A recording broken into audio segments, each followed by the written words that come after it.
It's an interesting question, and really it's why I always find that the healing mediums are also, any healing medium that's also an evidential medium are usually very, very profound. So a couple of things I want to just say to that. One is you can actually sit with somebody and do healing with them. You can be in the same room with somebody, but you can also sit in a circle with somebody, and we do this all the time.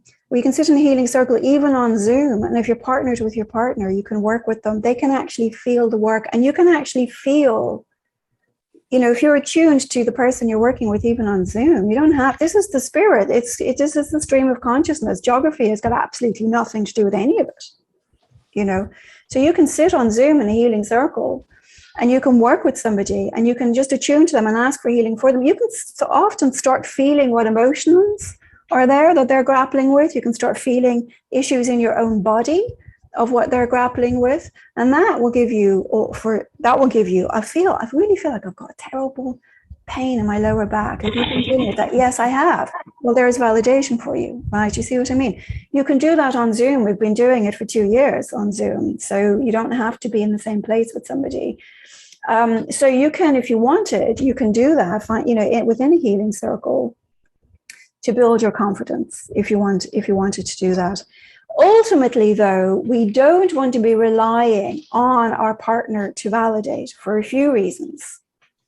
One is we want to be able to build that. You need to get to a point where your trust in your ability and your trust in the spirit world is what's paramount. Your trust in the spirit world and your trust in your connection to the spirit world is paramount. So you can, if you want to get that initially, but I would really encourage you to try to work on your own trust in your connection with the spirit world, rather than depending on the other person, for a few things. One is, a lot of the time, the person in front of you, you'll say something from the person in the spirit world, and they'll say no. And I've been doing it for long enough that I just say, well, you'll need to think about that, because I know what they're saying. I'm not taking it back, But when you're starting off, it's a little harder to say, I know what I'm getting, But the thing is that quite a lot of the time, the person in front of you, they can't remember something. And then I'll get an email a week later saying, oh, I just remembered. If you are relying on the other person to validate your evidence, it's going to be very easy for them to derail you. They'll say, I don't remember, or this or that, or the alternative. The other thing that can happen is you'll get a yes, and then the confidence in the ego will go, oh, well, that's a safe place because I was getting things right, to let me stay there. And what's happened, you've gone from mediumship into psychic readings, or just into a cold reading. Because the ego wants you to be safe. It doesn't want you to be wrong.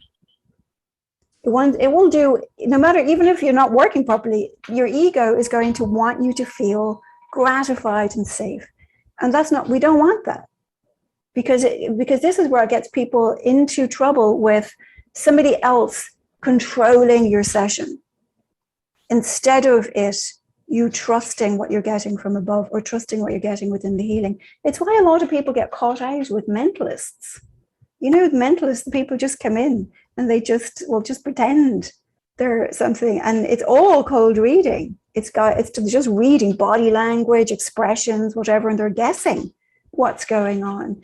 So you really don't want to give that kind of power to your sitter. You want to be giving that power to your communicator. And if it's within healing, you want to be giving that power to the spirit world, or to your healing guides.